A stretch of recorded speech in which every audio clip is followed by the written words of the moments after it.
May Day ఉత్సవాల సందర్భంగా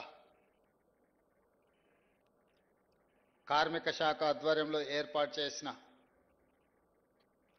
ఈ కార్యక్రమంలో సభాధ్యక్షత వహించిన మిత్రులు జనక్ ప్రసాద్ గారు, కార్యక్రమంలో పాల్గొన్న సహచార మంత్రివర్గ సభ్యులు పొంగులేటి శ్రీనివాసరెడ్డి గారు, సహచార మంత్రివర్గ సభ్యులు మిత్రులు హైదరాబాద్ ఇన్ఛార్జ్ పొన్నం ప్రభాకర్ గారు, మిత్రులు శాసనసభ్యులు రాజ్ ఠాకూర్ గారు, మిత్రులు శాసనసభ్యులు కాళే యాదయ్య గారు, ప్రభుత్వ సలహాదారులు హర్కర వేణుగోపాలరావు గారు, అదేవిధంగా వేదిక మీద ఉన్న అధికారులు, మేడే ఉత్సవాల సందర్భంగా ఇక్కడికి విచ్చేసిన కార్మిక సోదరులకు అందరికీ కూడా మేడే సందర్భంగా శుభాకాంక్షలు తెలియజేస్తున్న మిత్రులారా, మీ శ్రమశక్తి, మీ చెమట చుక్కలు ఈ ప్రపంచ అభివృద్ధికి బాటలు వేసినాయి అనడంలో ఎలాంటి అతిశయోక్తి లేదు. ప్రపంచంలో ఎన్నో ఉద్యమాలు, ఎన్నో పోరాటాలు శాశ్వత పరిష్కారం చూపించకుండా, అభివృద్ధి బాటలు వేయకుండా అర్ధాంతరంగా ముగుస్తూ ఉంటాయి. కానీ 139 సంవత్సరాల క్రితం చికాగోలో మొదలైన ప్రపంచ కార్మికులారా ఏకం కండి, పోరాడితే పోయేదేమీ లేదు, బానిస సంఖ్యలు తప్ప అని కార్ల్ మార్క్స్ పిలుపును తీసుకొని అక్కడ మొదలైన పోరాటం ప్రపంచ కార్మికులను ఏకం చేసి ప్రపంచంలో మే 1 తారీఖు కార్మిక దినోత్సవంగా జరుపుకొని కార్మికుల సమస్యలనే కాదు, కార్మిక శ్రమశక్తిని, కార్మికుల యొక్క త్యాగాలను చర్చించుకోవడానికి ఈ సందర్భాన్ని, కార్యక్రమాన్ని ప్రపంచవ్యాప్తంగా వినియోగించుకుంటున్నాం. ఈరోజు తెలంగాణ రాష్ట్ర ప్రభుత్వం ఈ కార్యక్రమాన్ని అధికారికంగా నిర్వహించడమే కాకుండా ఈరోజు ప్రధానంగా తెలంగాణ ఉద్యమంలో భాగస్వాములైన సింగరేణి కార్మికులు, ఆర్టీసీ కార్మికులు, విద్యుత్ కార్మికులు, అసంఘటిత కార్మికులు, నూతనంగా గిగ్ వర్కర్స్ కూడా ఈరోజు ఈ కార్యక్రమంలో పాల్గొని తెలంగాణ రాష్ట్ర సాధనలో ఈ కార్మికుల యొక్క పాత్ర మరవలేనిది. తెలంగాణ రాష్ట్ర సాధనలో మీ ప్రయత్నాలను గుర్తు చేసుకునే సందర్భం ఇదని చెప్పి నేను తెలియజేయదలుచుకున్నా. మిత్రులారా, ఏ దేశమైనా ఆర్థిక రంగంలో అభివృద్ధి జరగాలి అని అంటే పరిశ్రమలు రావాలి, పరిశ్రమలు రావాలి, పెట్టుబడులు పెట్టాలి. ఉత్పత్తి జరగాలి అంటే కార్మికుల యొక్క రక్తం చెమటగా మారి 12 గంటల వరకు మీరు పోరాటాలు, మీరు పని చేయడం వల్లనే ఈరోజు అభివృద్ధి జరిగింది.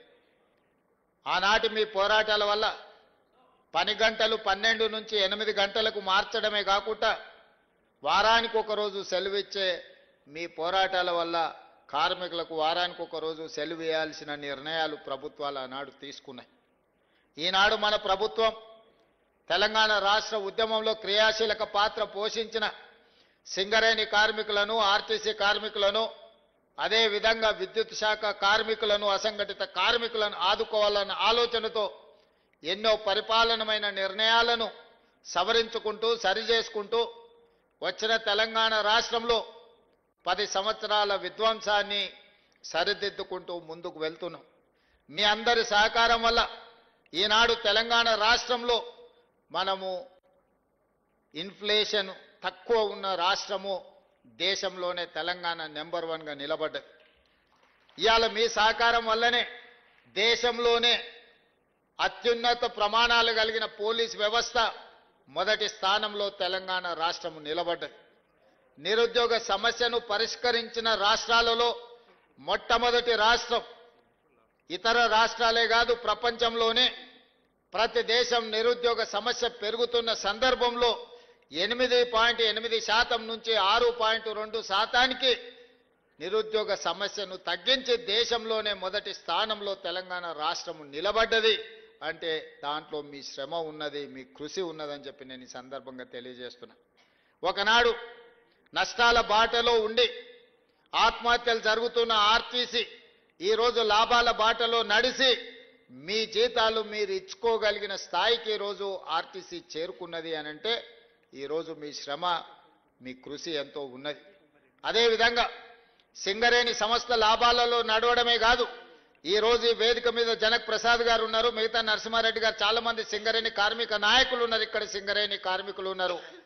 ఇప్పటి వరకు ఎప్పుడైనా మీ కాంట్రాక్ట్ అవుట్ సోర్సింగ్ కార్మికులకు బోనస్ ఎప్పుడైనా ఇచ్చిందా? మొట్టమొదటిసారి మన ప్రభుత్వం అవుట్ సోర్సింగ్ కార్మికులకు కూడా 5,000 రూపాయల బోనస్ ఇచ్చి మీ లాభాలలో మీకు వాటాలుగా మార్చి మిమ్మల్ని గుర్తించిన ప్రభుత్వం ఇది కాదా? సింగరేణి కార్మికులకు 1,90,000 బోనస్ ఇచ్చిన మాట నిజం కాదా? ఈరోజు ఏదైనా అనుకోని పరిస్థితుల్లో ప్రమాదం జరిగితే 1 కోటి రూపాయలు సింగరేణి కార్మికులకు బీమా పథకాన్ని అమలు చేయడమే కాకుండా మీ అవుట్ సోర్సింగ్ కార్మికులకు కూడా ఏదైనా జరిగితే 50 లక్షల రూపాయల బీమా పథకాన్ని మన రాష్ట్ర ప్రభుత్వం తీసుకొచ్చిన విషయం మీకు అందరికీ తెలుసు కదా.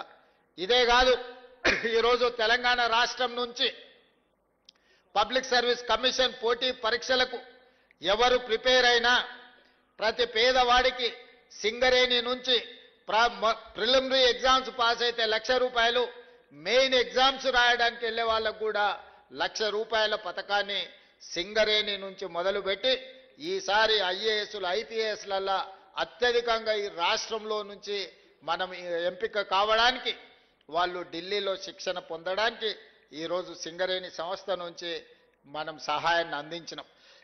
అదేవిధంగా ఈరోజు విద్యుత్ కార్మికులు విద్యుత్ వ్యవస్థ పూర్తిగా చిన్నాభిన్నం అయిపోయి దివాలా తీసి కుప్పగూలే పరిస్థితులు వచ్చింది.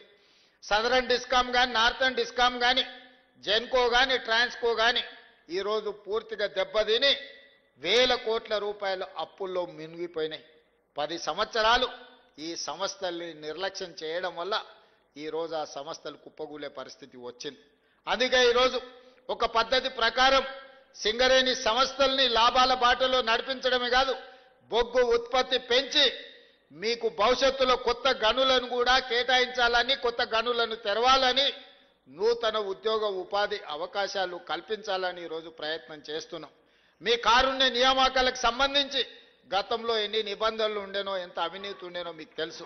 కానీ మన ప్రభుత్వం వచ్చిన తర్వాత కారుణ్య నియామకాలను సరళీకృతం చేయడమే కాకుండా దాదాపుగా 400 పైచిలకు కారుణ్య నియామకాలు సింగరేణి సంస్థలో మనం చేపట్టడం జరిగింది. అదేవిధంగా ఆర్టీసీలో కూడా కారుణ్య నియామకాలు జరగకపోతే మా మంత్రి పొన్నం ప్రభాకర్ గారు ప్రభుత్వంతో మాట్లాడి కారుణ్య నియామకాలను ఆర్టీసీలో కూడా చేపట్టడం జరిగింది. ఈ రకంగా కార్మికుల యొక్క అభ్యున్నతి కోసం, కార్మికుల యొక్క సంక్షేమం కోసం ఈ రాష్ట్ర ప్రభుత్వం ప్రయత్నం చేస్తున్నది. కార్మికుల సంక్షేమమే మా రాష్ట్ర ప్రభుత్వం యొక్క విధానం అనే విధంగా ఈరోజు ముందుకు తీసుకెళ్లడం జరుగుతుంది. మీతో ఏ సందర్భం వచ్చినా మీతో మాట్లాడుతున్నాం, మీతో కలుస్తున్నాం. కార్మికులు అంటే మా సోదరులన్న భావన ఈరోజు తెలంగాణ రాష్ట్రంలో మేము కల్పించగలిగినాం. ఇవాళ అసంఘటిత కార్మికుల గురించి ఆలోచనే చేయలేదు. ఈరోజు అసంఘటిత కార్మికులందరినీ ఒక దగ్గరికి పట్టుకొచ్చి రాష్ట్ర ప్రభుత్వం తొందరలో తీయబోయే పాలసీలో వాళ్ళందరి సూచనలు సలహాలు తీసుకున్నాం. ఈరోజు దేశానికే ఆదర్శంగా ఉండే విధంగా గిగ్ వర్కర్స్ విధానాన్ని ఈరోజు తెలంగాణ రాష్ట్ర ప్రభుత్వం తీసుకురాబోతుంది.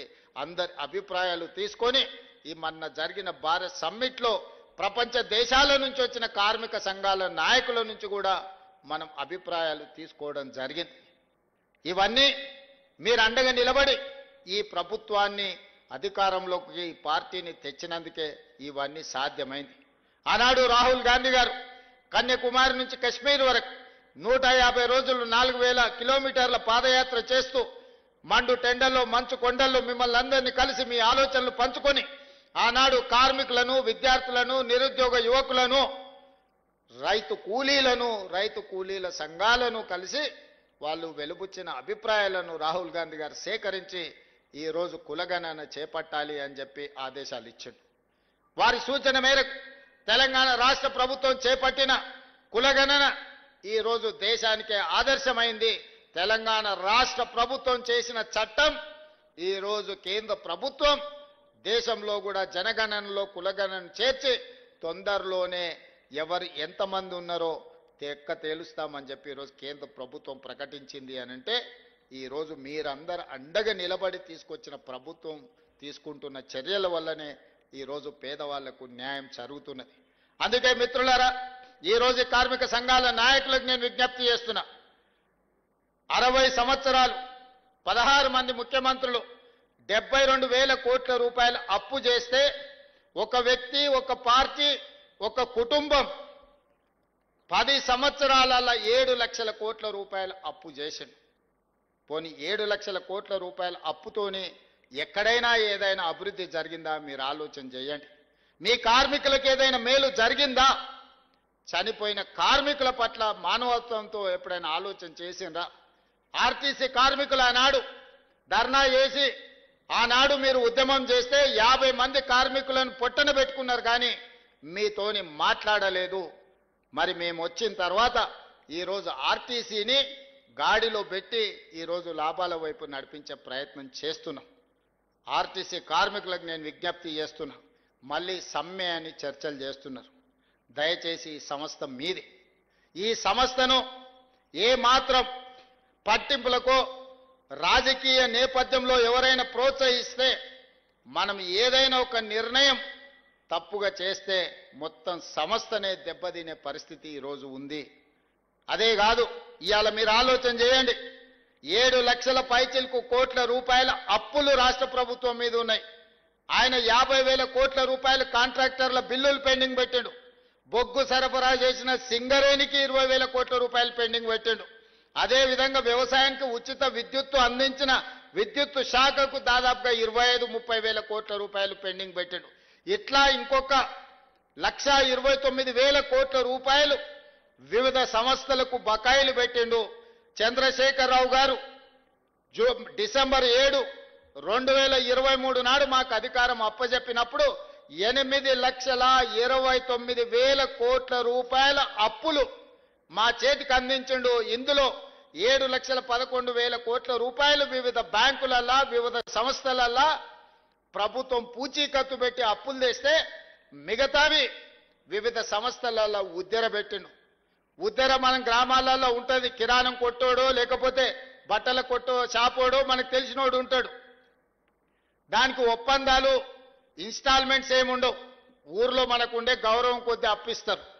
అట్లాంటి అప్పులు విద్యుత్ శాఖ దగ్గర, అట్లాంటి అప్పులు సింగరేణి సంస్థ దగ్గర, ఇట్లా వివిధ కాంట్రాక్టర్లు చేసిన పనులకు నిన్న మన సర్పంచులు నిరసన తెలిపినరని వారు మన అంటున్నారు.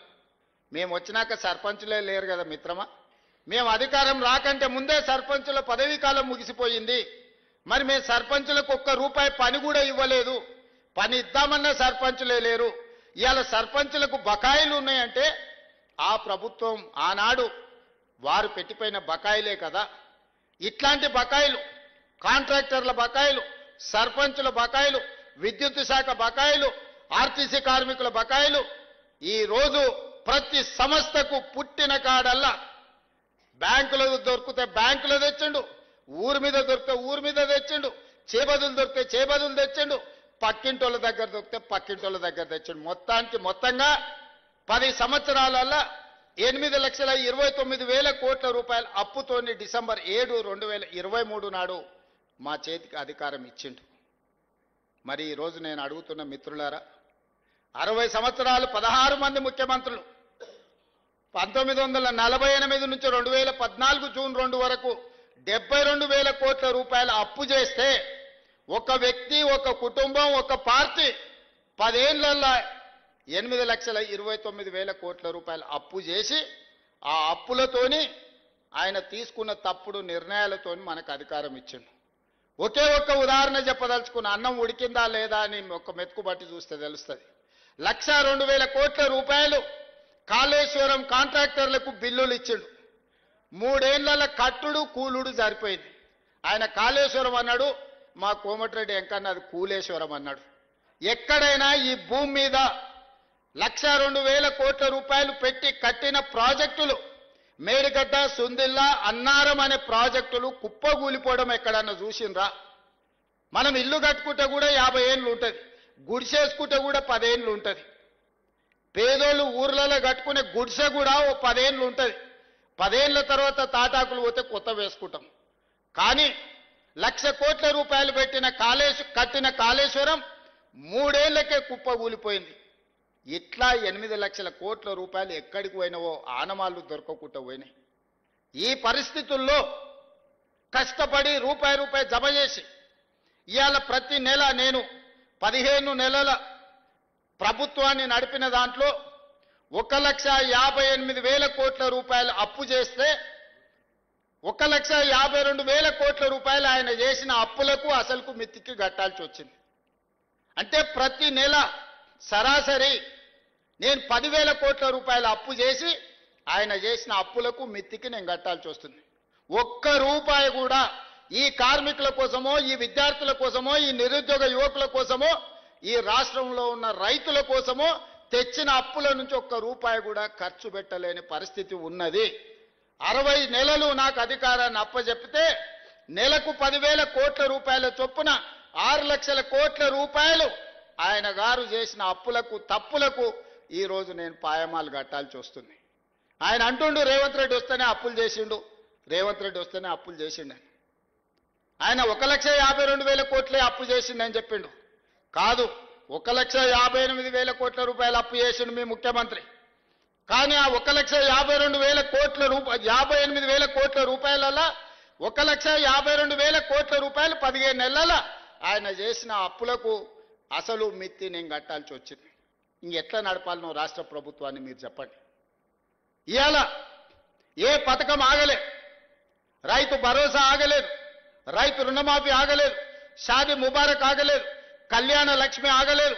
మా ఆడబిడ్డలకు అదనంగా ఉచిత ఆర్టీసీ బస్సు ఇచ్చే 5,000 కోట్ల రూపాయలు ఖర్చు పెట్టినాం. ఇవాళ దొడ్డు బియ్యం ఇస్తే మిల్లర్లు కొంతమంది దళారులు దోసుకుంటుంటే ఇవాళ ప్రతి పేదవాడికి ప్రతి మనిషికి 3,10,00,000 మందికి సన్న బియ్యం ప్రతి మనిషికి 6 కిలోల చొప్పున 3 కోట్ల మందికి ఇవాళ సన్న బియ్యం ఇస్తున్నాం. ఆ పేదోళ్ళ ఇళ్లలో ఏ సన్న బియ్యం అయితే మేము ఇచ్చినామో నేను, మా మంత్రులు, మా ఎమ్మెల్యేలు, మా నాయకులందరూ వాళ్ళ ఇళ్లలో పోయి ఆ సన్న బియ్యం అన్నం తినొస్తున్నాం. ఇవాళ సన్న బియ్యం పథకాన్ని మేము అమలు చేసినాం. 200 యూనిట్లు ఉచితంగా ప్రతి పేదవాడికి ఇచ్చినాం. గల్ఫ్ కార్మికులు ఎవరైనా అక్కడ చచ్చిపోతే శవాలను కూడా ఈ దేశానికి తేలేని పరిస్థితి ఉండే. ఇవాళ శవాలను తేవడమే కాదు, 5 లక్షల రూపాయల కుటుంబాలను ఆదుకోవడానికి ఇస్తున్నాం. వాళ్ళ పిల్లల చదువులకు ఆదుకున్నాం. 10 లక్షల రూపాయలు రాజీవ్ ఆరోగ్యశ్రీ ఈరోజు వాళ్ళకు అమలు చేస్తున్నాం. గిగ్ వర్కర్లు ఎక్కడైనా చచ్చిపోతే, ఏదైనా ప్రమాదం జరిగితే 5 లక్షల రూపాయలు ఈరోజు వాళ్ళని ఆదుకోవడానికి వాళ్లకు ప్రమాద బీమా పథకాన్ని కూడా ఇవాళ గిగ్ వర్కర్ల కోసం తీసుకొచ్చి పెట్టినాం. నేను అడుగుతున్న ఇవాళ మీరు ఆలోచన చేయండి. ఆనాటి పథకాలను అమలు చేయడమే కాదు, అదనంగా ఆర్టీసీలో ఆడబిడ్డలకు ఉచితంగా బస్సు ప్రయాణం ఇచ్చినాం. 500 రూపాయలకే సిలిండర్ ఇచ్చినాం. ఈరోజు సన్న బియ్యం పథకాన్ని అమలు చేసినాం. ఇట్లా చెప్పుకుంటూ పోతే ప్రతి పథకాన్ని ఈరోజు రాష్ట్ర ప్రభుత్వం అమలు చేసింది. 60,000 ప్రభుత్వ ఉద్యోగాలు మొదటి సంవత్సరంలోనే నియామకాలు చేపట్టిన రాష్ట్రం ఈ దేశంలోనే తెలంగాణ రాష్ట్రం. స్వతంత్రం వచ్చినప్పటి నుంచి ఈ రోజు వరకు ఏ రాష్ట్రం కూడా మొదటి సంవత్సరంలోనే 60,000 ప్రభుత్వ ఉద్యోగాలు ఇచ్చిన రాష్ట్రం ఏదైనా ఉంటే, ఇంక్లూడింగ్ నరేంద్ర మోడీ గారు గుజరాత్ రాష్ట్రంలో ఉన్నా కూడా నేను సవాల్ చేస్తున్నా, మాతో పోటీ పడమనుండి మేము ప్రతి డిపార్ట్మెంట్లో ఇచ్చిన ప్రతి ఉద్యోగం యొక్క వివరాలు ఇస్తాను. 60,000 ఉద్యోగాలు ప్రభుత్వంలో నియామకాలు చేపట్టి మేము ఈరోజు నిరుద్యోగ యువకుల పట్ల ఒక సానుభూతితో మా ప్రభుత్వం ముందుకు వెళ్తుంది. ఇన్ని చేసినా ఇవి సరిపోతాయంటే సరిపోవు. నాకు తెలుసు ఇంకా సమస్యలు ఉన్నారు, బాధలు ఉన్నారు, కార్మికుల కష్టాలు ఉన్నాయి. ఇవన్నిటిని కూడా తీరవాలంటే కొంత సమయం కావాలి. విధ్వంసం జరిగింది, ఆర్థిక నేరగాళ్ళలాగా ఆర్థిక ఉగ్రవాదం జరిగింది. ఈ దేశంలో, ఈ రాష్ట్రంలో పేదవాడు మరింత పేదవాడైంది. కానీ ఆయన గారి కుటుంబానికి టీవీలు వచ్చినాయి, పేపర్లు వచ్చినాయి, ఫామ్ హౌజులు వచ్చినాయి, వ్యాపారాలు వచ్చినాయి, 1,000 కోట్ల రూపాయల ఆదాయం వచ్చింది. మనందరం దివాలా తీస్తాం ఎట్లా? 72,000 కోట్ల రూపాయల అప్పులున్న తెలంగాణ రాష్ట్రం 8,29,000 కోట్ల రూపాయల అప్పులకెట్లా పోతుంది? ఆయనకు మాత్రం టీవీలు, పేపర్లు, ఫామ్ హౌజులు 1,000 కోట్ల రూపాయల పెట్టుబడులు వచ్చినాయంటే ఏం జరిగిందో తెలంగాణ రాష్ట్రంలో మీరు ఒక్కసారి ఆలోచన చెయ్యండి. ఇన్ని తప్పులు చేసి మళ్ళా వచ్చి చెప్తున్నాడు, నాకు ఇవ్వండి, నా చేతికి ఇస్తే చక్కదిద్దుతాను. 10 ఏళ్ళు ఇచ్చిండ్రు, ఏమెలుగా పెట్టిండ్రు వారు, మీరు ఒకసారి ఆలోచన చేయండి. 10 ఏళ్ళ కనీసం మీరు బయటకు వచ్చి చెప్పుకునే అవకాశం అన్ని ఇచ్చిండ్రా? ఏ ధర్నా చౌక్లో ఉద్యమం జరిగి, ధర్నాలు జరిగి, ఇదే పొన్నం ప్రభాకర్ గారు ఎంపీలుగా ధర్నా చౌక్లో నిరాహార దీక్ష చేసి తెలంగాణ రాష్ట్రం తెస్తే ఆ ధర్నా చౌక్నే వస్తేనే మూత వేసిండు కదా. మళ్ళీ మనం వస్తేనే ధర్నా చౌక్ తెరిస్తే వాళ్ళ కుటుంబం అంతా ధర్నాకు వచ్చిండ్రు కదా. తెలంగాణ రాష్ట్రంలో కనీసం ఇక్కడ ఉన్నోళ్ళు మీ ఫోన్లలో మీరు మాట్లాడుకునే స్వేచ్ఛ అయితే వచ్చింది కదనే. గతంలో ఎప్పుడైనా మీరు ధైర్యంగా ఎవరితోనైనా మీ ఫోన్లలో మీరు మాట్లాడుకుర్రా? కుటుంబ సభ్యులతోనైనా మీరు స్వేచ్ఛగా ఫోన్లలో మాట్లాడుకునే పరిస్థితి ఉండే నా 10 సంవత్సరాలలో? ఇవాళ మీకు ఏం చేసినా చేయకపోయినా మీ స్వేచ్ఛ మీకు వచ్చింది కదా. మీరు కులాసగా మాట్లాడగలుగుతున్నారు కదా. మీకు స్వేచ్ఛ ఇచ్చినాం, మీకు సంక్షేమం ఇచ్చినాం, అభివృద్ధి కార్యక్రమాలు చేపట్టినాం. ఈరోజు ఐటీఐలు 1956లో మొదలు పెడితే ఈనాడు సిలబస్ మారిపోయింది, అవసరాలు మారిపోయినాయంటే వాటిని ఏటీసీలుగా మార్చి అడ్వాన్స్ టెక్నాలజీ సెంటర్స్గా మార్చి 100 ఇన్స్టిట్యూట్లను 100 నియోజకవర్గాలలో ప్రారంభించాలని 2400 కోట్లతో అభివృద్ధి పథకం వైపు నడిపిస్తలేమా? ఈరోజు ఒక పక్కన సాంకేతిక నైపుణ్యం అవసరం ఉన్నది, ఇంకొక పక్కన సంవత్సరానికి 1,10,000 ఇంజనీరింగ్ విద్యార్థులు ప్రతి సంవత్సరం పాస్ అవుతారు. కానీ ఇక్కడ పరిశ్రమల అవసరానికి వీళ్ళు చదువుకు పొంతన లేదు. There is a gap between demand and supply. అందుకే ఆలోచన చేసి ఈరోజు స్కిల్ యూనివర్సిటీస్ని పెట్టినాం. యంగ్ ఇండియా స్కిల్స్ యూనివర్సిటీ మనం ప్రారంభించుకున్నాం. ప్రతి విద్యార్థికి సాంకేతిక నైపుణ్యాన్ని నేర్పాలి, చదువుకునేటప్పుడే శిక్షణ ఇవ్వాలి. వాళ్ళకి ఏ కోర్సు నేర్చుకుంటే వాళ్ళకు ఉద్యోగం వస్తుందో వాటిని అక్కడ నేర్పించాలి. ఆ నేర్పించడానికి ఆ సంస్థలకే అవకాశం ఇవ్వాలి అని చెప్పి ఈరోజు యంగ్ ఇండియా స్కిల్స్ యూనివర్సిటీని మనం ప్రారంభించుకున్నాం. యంగ్ ఇండియా స్పోర్ట్స్ యూనివర్సిటీని, అకాడమీని ఈరోజు మనం ప్రారంభించుకున్నాం.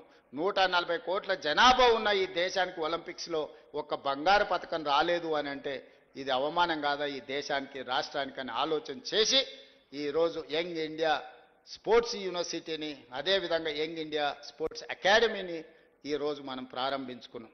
అందుకే మిత్రులారా, ఈ 15 నెలలు మాకు నిద్రలేని రాత్రులు ఎన్నో గడిపినాం. నేను, నా సహచర మంత్రివర్గ సభ్యులు దారిలో పెట్టడానికి, గాడిలో పెట్టడానికి ప్రయత్నం చేస్తున్నాం.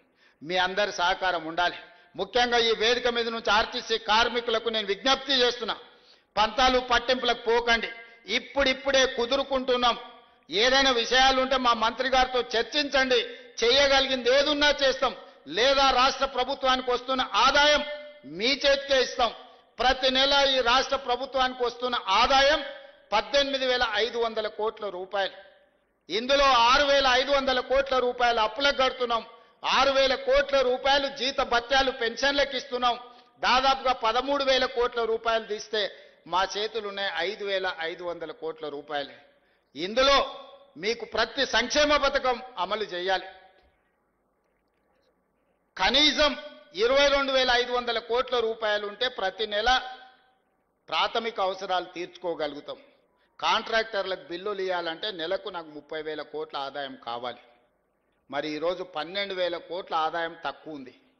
నా అవసరాలకు, నా ఖర్చుకు ఒక కుటుంబంలో ఒక కార్మికుడు నెల జీతాన్ని తీసుకుంటే ఇంటి అద్దె, పిల్లల చదువులు, దవాఖాన ఖర్చులు, అదేవిధంగా ఇతర అవసరాలు అన్ని లెక్కేసుకొని ఒక పాలకెంత, నీళ్ళకెంత, ఉప్పుకెంత, పప్పుకెంత, మంచి నూనెకెంత, భార్య బిడ్డలకెంత, అమ్మ నాయనకు వైద్యానికి అవసరమైతే ఏం ఖర్చు అని అన్నీ లెక్కేసుకొని బడ్జెట్ పద్మనాభం లాగా నెల జీతాన్ని ఎట్లా ఒక కార్మికుడు లెక్కేసుకుంటాడో తెలంగాణ రాష్ట్ర ముఖ్యమంత్రిగా ఇదంతా మన కుటుంబం అనుకొని నేను లెక్కలేసుకున్న లెక్కలని మీ ముందర పెడుతున్నా.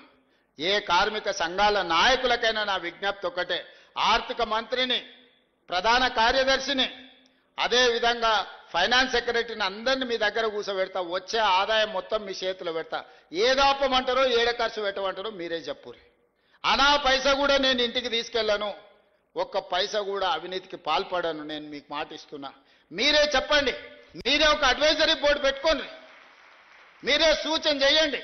ఇప్పుడిప్పుడే పట్టాలెక్కుతున్న ప్రభుత్వాన్ని మళ్ళీ సమ్మెల పేరు మీద ఇతర కారణాల చేత ఏదైనా మనం అనుకోని తప్పు జరిగితే ఇక మళ్ళీ పునరుద్ధరించడానికి కూడా అవకాశం లేని పరిస్థితులు ఉన్నాయి. మనకు అప్పుడప్పుడు ఆరోగ్యం బాగాలేనప్పుడు పథ్యం పాటిస్తాం. చాలా మంది ఊర్ల నుంచి వచ్చిన వాళ్ళు ఉన్నారు కదా, ఊర్లలో పెద్ద మనుషులు అంటారు కదా, కొంచెం పథ్యం ఉండాలని అని. కొంచెం ఆరోగ్యం బాగాలేనప్పుడు చికెన్ మటన్ తినొద్దు, నూనె వస్తువులు తినొద్దు అంటారు కదా, కొంచెం వెజిటేరియన్ తినుండి అంటారు కదా. రాష్ట్ర ఆర్థిక వ్యవస్థ కూడా ఆరోగ్యం బాగలేదు అందుకే మనం వెజిటేరియను, పండ్లు ఫలాలు కూరగాయలు తిని కొంతకాలం కొంత జాగ్రత్తగా ముందుకెళ్ళాలి. మనకు ఆరోగ్యం బాగాలేనప్పుడు ఏమంటారు, పండ్లు తినుండి, ఇడ్లీ తినుండి, కొంచెం జాగ్రత్తగా ఉండురి అని అంటారు కదా. రాష్ట్ర ఆర్థిక ఆరోగ్యం కూడా బాగలేదు. అందుకే మీరు అందరు సహకరించండి. మీరు మా కార్మిక సోదరులు, మీరు మా కుటుంబ సభ్యులు, మీరు కొట్లాడితేనే తెలంగాణ రాష్ట్రం వచ్చింది, మీరు మద్దతు ఇస్తేనే ఈ ప్రభుత్వం ఏర్పడ్డది. ఈ ప్రభుత్వం ఏర్పడ్డదంటే మా గొప్పతనం కాదు, అందులో మీ కష్టం ఉంది, మీ శ్రమ ఉంది, మీ కృషి ఉంది. మేము వేరు మీరు వేరు అని ఏ రోజు నేను అనుకోలే.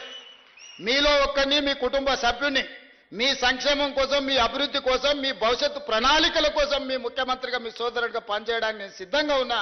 నాకు ప్రతి నెల వస్తున్న ఆదాయం 18,500 కోట్ల రూపాయలు.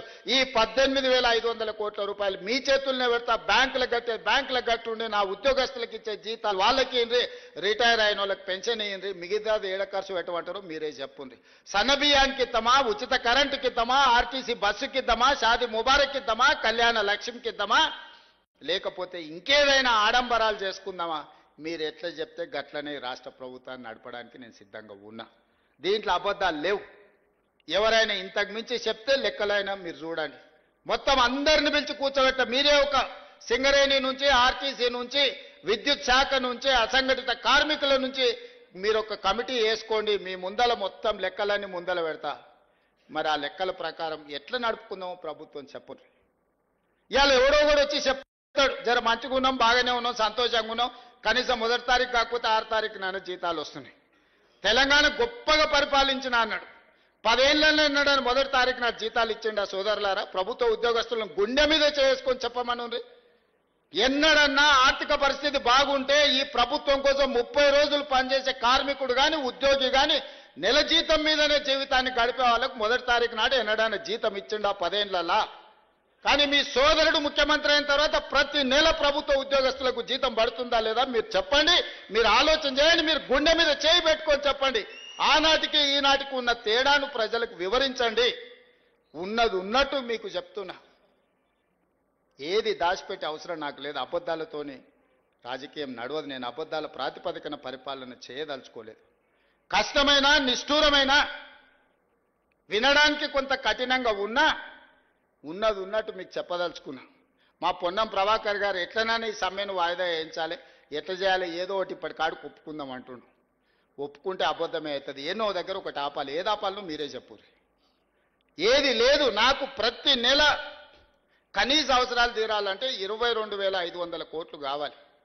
ఇప్పుడు నాకు వస్తున్నది 18,500 కోట్లే. ఇంకొక 7,500 కోట్లు ఉంటే ఆయన 50,000 కోట్ల రూపాయలు కాంట్రాక్టర్లకు పెండింగ్ పెట్టిపోయి నాకు ఇవ్వాలి. మరి నా దగ్గర ఉన్నది ఇదే. అసలుకే నాకు తుట్టు ఉన్నది.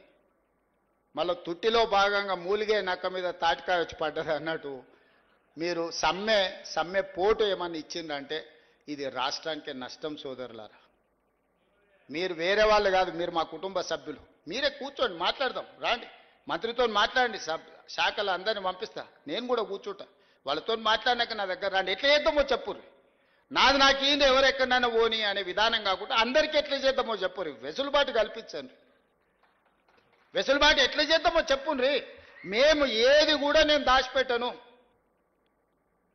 ఓ సంవత్సరం అయితే కొంచెం కుదురుకుంటాం. మొదటి 6 నెలలు పార్లమెంట్ ఎలక్షనే, తర్వాత ఆర్థిక సంక్షోభమే, ఆ తర్వాత ఇప్పుడే కొంచెంగా పట్టాలు ఎక్కుతున్నది.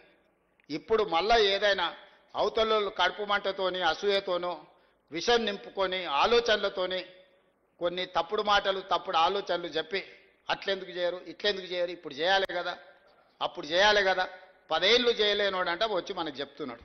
నేను వరంగల్ ఆయన చెప్పుడు చూడాలిగా. ఆయన బాధ, దుఃఖం, ఆవేదన, అధికారం కోల్పోయిన రాని ఎట్లున్నదో చూసారు కదా. గంత విషం ఉంటుందా 40 ఏళ్ళు అధికారం అనుభవించినోనికి? ఎంత విషం కక్కుతున్నాడు. కడుపు నిండా విషమే, ఇంకో ఆలోచనే లేదు. అరే పిల్లలు చేస్తురా, మరి కొంత సమయం ఇవ్వాలి కదా, 10 ఏళ్ళు మాకు కూడా ఇచ్చారు, వాళ్ళకు 4 ఏళ్ళు ఇరి చేయని మేము కూడా సహకరిస్తాం. మేము కూడా నా అనుభవం ఉంది, సూచన చెప్తా, గిట్ల కాదు గట్ల చేయండి. మీకు అనుభవం ఒకవేళ వయసు ఉడుకు రక్తం ఉంటే గట్ల కాదు, అనుభవంతో మేము చెప్తున్నాను. ఒక్క మాట నన్ను చెప్పిండా ఈడు ఉన్నోళ్ళు చెప్పరు. మీరు అందరు ఇనుంటారు కదా ఆయన ఏం చెప్తాడు. తిట్టుడు శాపనార్థాలు తప్ప, పిల్లి శాపనార్థాలు పెడితే ఉట్టి దిగి కింద పడతా. అది ఉట్టి మీద పాలుంటే పిల్లికి అందవు. ఇక పిల్లి కింద కూర్చొని ఒకటే పైకి తలెత్తి శాపనార్థాలు పెట్టి నా ఉట్టి దిగిపడా, ఆ కుండ వలిగిపోను, ఇది ఇట్లా జరగని అది అట్లా జరగనని. పిల్లి శాపనార్థాలకు ఉట్టి దిగిపడుతుందా? లేకపోతే సిద్ధశెట్టి కింద కూర్చొని ఎవడైనా మంత్రాలు చదివితే సితకాయలు రాలుతాయా? ఆయన కథ గట్లనే ఉంది. ఇట్లాంటి మంత్రాలతోటి ఇట్లాంటి శాపనార్థాలతోని తెలంగాణ ప్రజలు విఘ్నులు. చంద్రశేఖరరావు గారు, మీరు చేసిన మోసం, మీరు చేసిన దగ, మీరు చేసిన దోపిడీ ఇంకా కళ్ళ ముందల కనిపిస్తూనే ఉంది. నువ్వు కనిపించినావు అంటే ఆ గాయం పచ్చిగాయి మళ్ళీ ప్రజలకు గుర్తొస్తుంది. నువ్వు దాచుకున్నావు, గదే పని చేయి, బయటికి రాకుండా. కొంత కాలానికన్నా జనాలు నువ్వు చేసిన పాపాలను మర్చిపోతారు. నువ్వు మళ్ళీ కనిపించినావు అంటే అన్నీ గుర్తుపడతారు. మేం చెప్తానే ఉన్నాం, అవుల పొరలు ఆ పొరలు ఏందే అట్లిచ్చినావు ఊరి మీద కానీ చెప్పలే అసెంబ్లీలో. ఆయన గదే అన్నాడు ఆడ వేదిక మంది. ఈ పొరగాళ్ళని పిల్లల్ని పంపిస్తేనే వాళ్ళు చెప్పలేకపోతున్నారని, వాళ్ళ పిల్లలు అవల మాటలు మాట్లాడుతున్నారని నేను ఎప్పుడో చెప్పిన. అక్కడికి వచ్చే చదువు నేర్పు. దళితుని ముఖ్యమంత్రిని చేస్తాను మోసం చేస్తూ కనీసం ఆ దళితుని ప్రతిపక్ష నాయకుడినన్నా చెయ్యి.